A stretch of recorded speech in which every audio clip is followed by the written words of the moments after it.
Hello guys, आप सभी का स्वागत है पेंट की दुनिया में। और मैं हूं अशोक पेंटर। और आज मैं बात करने वाला हूं, जैसे मान लीजिए डिस्टेम्पर हो गया और ट्रैक्टर मशीन हो गया। तो आप लोगों का एक सवाल था कि सर हम पुट्टी के ऊपर डिस्टेम्पर कर सकते हैं कि नहीं कर सकते। तो मैं आपको प्रॉपर तरीके से गाइड करने वाला हूँ कि मान लीजिए कि आपने अपने घर में पुट्टी कर लिया है, ठीक है, या नहीं किए हैं, तो डिस्टेम्पर और ट्रैक्टर मल्सन दोनों चीज़ बिना पुट्टी के कर सकते हो, एक कोट प्राइमर लगाने के बाद। प्राइमर जो होगा वो वाटरप्रूफ प्राइमर होगा, ठीक है। मतलब वाटर बेस्ड भी कर सकते हो या वाटरप्रूफ, दोनों कर सकते हो आप, वो आपके ऊपर डिपेंड करता है। अब मान लीजिए अगर आपने अपने घर में अगर पुट्टी कर लिया है, तो अगर आप चाहते हैं कि डिस्टेम्पर उसमें करना, तो आप कर सकते हो, कोई दिक्कत नहीं है। डायरेक्ट उसके ऊपर कर सकते हैं, कोई प्राइमर की ज़रूरत नहीं है। अगर प्राइमर लगाओगे तो और भी बेस्ट रहेगा, नहीं तो उसके ऊपर आप कर सकते हो।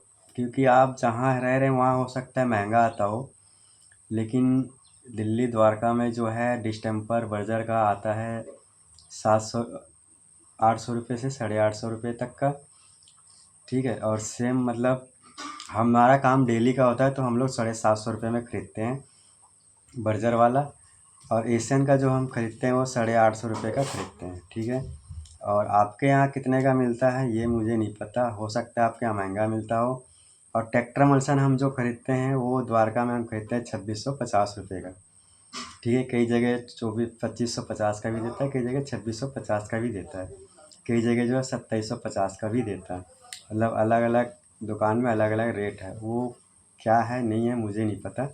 लेकिन हम जिस दुकान से ख़रीदते हैं वहाँ पे जो रेट है, बर्जर वाले का रेट है 750, एशियन का है 850 डिस्टेम्पर, और ट्रैक्टर मल्सन है 2650, ठीक है गाइस। तो आप कोई सा भी इन तीनों में से कोई भी पेंट कर सकते हैं, चाहे बर्जर वाला डिस्टेम्पर करिए या एशियन वाला, या आप ट्रैक्टर मल्सन करिए, ठीक है। इन दोनों पेंट के लिए आपको प्राइमर करने की कोई ज़रूरत नहीं है, पुट्टी के ऊपर डायरेक्टली आप कर सकते हैं, डिस्टेम्पर भी कर सकते हैं, ठीक है। और आप चाहे तो ट्रैक्टर मल्सन भी कर सकते हैं, दोनों में से कोई भी एक चॉइस कर लीजिए और आपके अपने बजट के हिसाब से कर सकते हैं।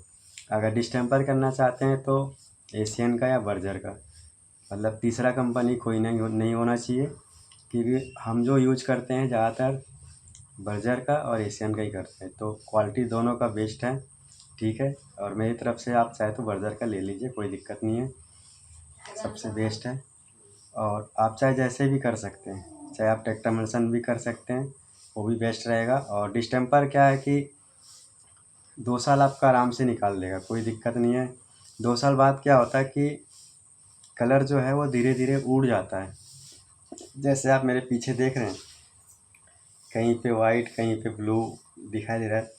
तो इस पे हमने क्या किया, डिस्टेम्पर किया हुआ है बिना पुट्टी किए हुए, ठीक है। तो इस तरीके से होता है 2 साल के बाद, इसको तकरीबन हो गया है 2 साल से ऊपर होने जा रहा है, तो ऐसे दिखाई देगा।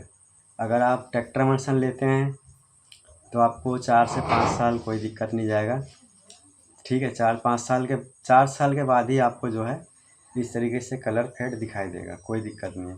तो थोड़ा पैसे लगा करके आप ट्रैक्टर मल्सन लगा लीजिए, बेहतर रहेगा। अगर बजट नहीं है तो कोई नहीं, डिस्टेम्पर लगा लीजिए, कोई दिक्कत नहीं है, चल जाएगा आपका। 2 साल आराम से निकाल देगा। 2 साल के बाद फिर आप प्रॉपर तरीके से उसमें बढ़िया रेकमाल लगा के सैंड पेपर, उसके बाद फिर आप प्राइमर डाल के ट्रैक्टर मल्सन कर लीजिए, कोई दिक्कत नहीं है, ठीक है। बाकी आशा करता हूँ कि वीडियो में आप लोगों को समझ में आया होगा। तो बाकी मिलते हैं किसी नेक्स्ट वीडियो में, तब तक के लिए बाय बाय। और जाते जाते हमारे चैनल को लाइक और शेयर सब्सक्राइब जरूर कर लीजिएगा, और जो भाई नए हमारे चैनल में, तो घंटी के बेल आइकन को जरूर दबाइएगा और सब्सक्राइब जरूर कर लीजिएगा। धन्यवाद।